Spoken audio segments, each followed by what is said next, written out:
Ma che bontà, piace al ricco e anche al paesa.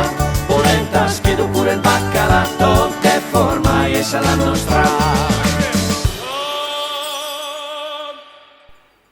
Ci siamo? Sì, certamente. Eccoci qui, Brescia in tavola, un altro appuntamento. Guardate quanto è bella questa tacchinona, perché dico così perché oggi il protagonista è il tacchino. Quanti tacchini hai spennato tu nella tua vita, cara Federica? Ci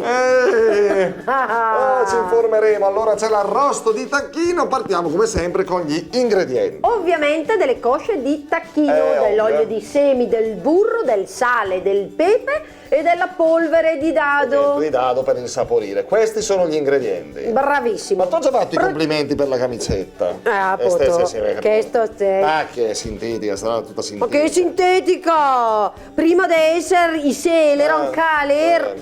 Ma un caler. Il Samio cosa è? Caler, ma che cavaliere!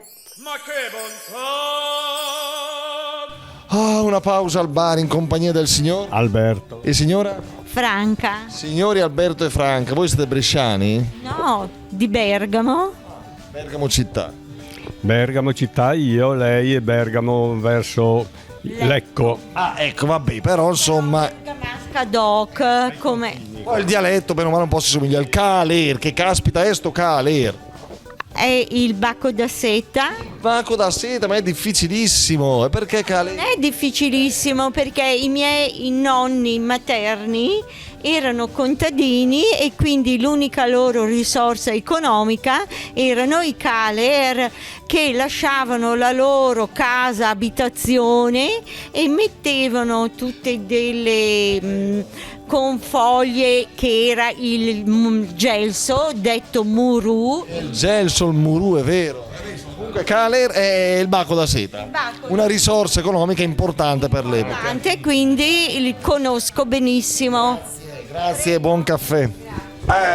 La signora di Lei animo la sa io. contadino. Lo sapeva, il bacco da seta che mangiava il gelso, faceva tutte ste cose, si dirà che ne vuoi sapere, sono cose di una volta. Quindi questa è di seta. Sì, no, la mia sintetica, teta sei sintetic. Che dai, partiamo. Vabbè, dai, allora vediamo questo arrosto di tacchino. Metteremo nel forno una teglia. Sì. Con le nostre cosce di tacchino precedentemente disossate, che tirano via iosasi. Le condiremo a piacere con il sale, il pepe, l'olio e un pezzettino di burro. A piacere, si condiscono col sale, l'olio e il burro. La quantità a piacere. La quantità.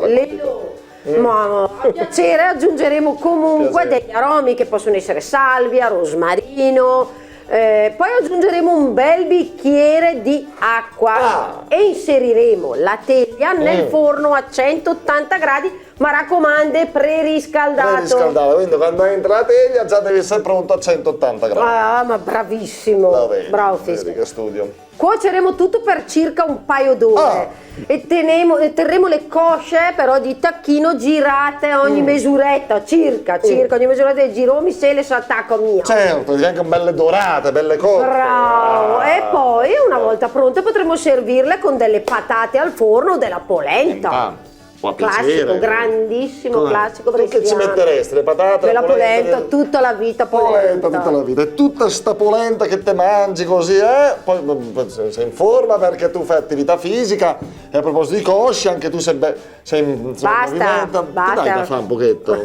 Sì, io o sei proprio nel bar? No, che assolutamente. fai? Che attività fisica? Raccontalo. Padel? Sì, padel. Questo nuovo sport non saprai cos'è perché si vede. No, poi che? E poi uno sport da tavola.